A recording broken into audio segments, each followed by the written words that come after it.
일본 내에서 귀멸의 칼날의 인기가 식을 줄 모르고 있습니다. 지난해 12월 말 센가치히로의 316억 8천만 엔을 넘어 일본 내 역대 흥행 수입 1위에 오른 귀멸의 칼날 무한열차편은 2월 28일 기준 381억 4천만 엔을 돌파하며 400억 엔이라는 미지의 수치에 도달할 수 있을지 귀추가 주목되는 상황인데요. 팬데믹 상황 속에서도 연일 놀라운 기록을 세워나가는 가운데 일각에서는 매 작품마다 반향을 일으키고 흥행 성적을 갈아치워온 지브리 스튜디오와 미야자키 하야오 감독의 심경을 궁금해하기도 했습니다.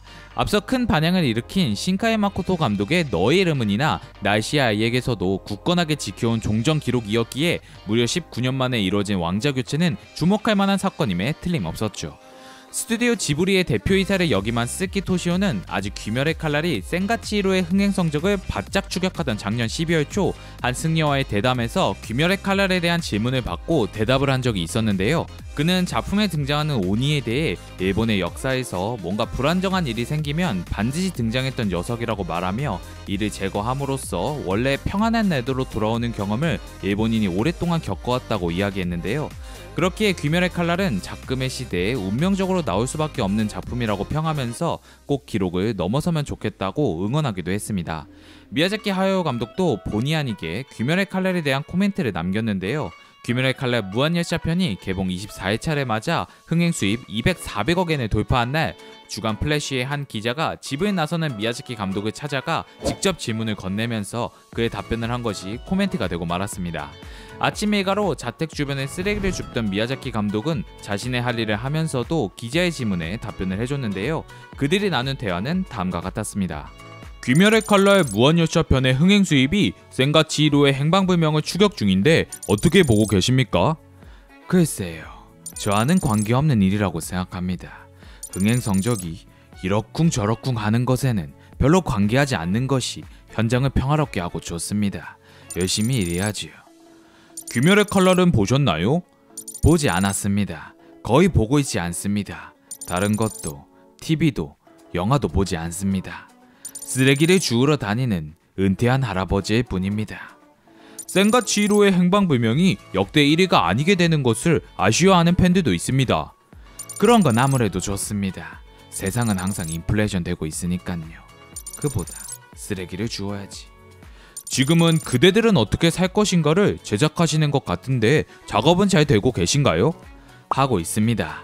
저는 은퇴한 채로 하고 있어서 그 내용은 도우를 통해서 물어보십시오. 저도 전체를 다 파악하고 있지 않기 때문에. 그럼 쓰레기를 주워야 돼서 이만. 흥미롭게도 이 기자는 미야자키 감독과의 인터뷰와 함께 애니메이션 연구가를 초빙해 그의 말을 빌려 미야자키의 진위가 사실은 이렇다라는 글을 중간에 삽입하기도 했는데요.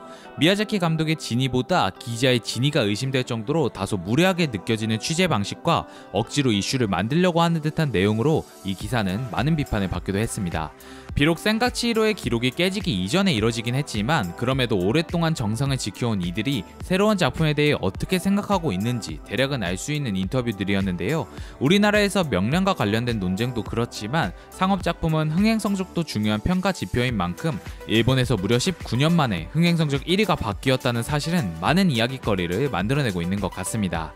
다만 중요한 사실은 지브리 스튜디오의 작품이나 귀멸의 칼날 무한열차편이나 모두 도우 배급이라는 사실입니다. 이런 상황에서도 떼돈을 버는 도우의 능력은 정말 어마무시하네요. 작년 10월에 개봉한 귀멸의 칼날 무한열차편은 여러 시상식에서 상을 받거나 노미네이트 되는 등 작품성에서도 인정을 받고 있는데요. 다소 현실성이 떨어지긴 하지만 팬데믹 여파로 빈약한 라인업 속에서 오스카에 대한 기대감도 커져가고 있습니다. 2003년도에 센가치히로의 행방불명이 오스카를 수상했듯이 말이죠. 특히 이번 시상식에서는 지브리 스튜디오와 미야자키 고로 감독의 신작 아이와 마녀도 올라와 있어 만약 두 작품 모두 노미네이트가 된다면 정면 승부를 펼칠 가능성도 있는데요. 한 치 앞을 모르는 상황이 계속되는 가운데 이들의 활약을 지켜보도록 하겠습니다.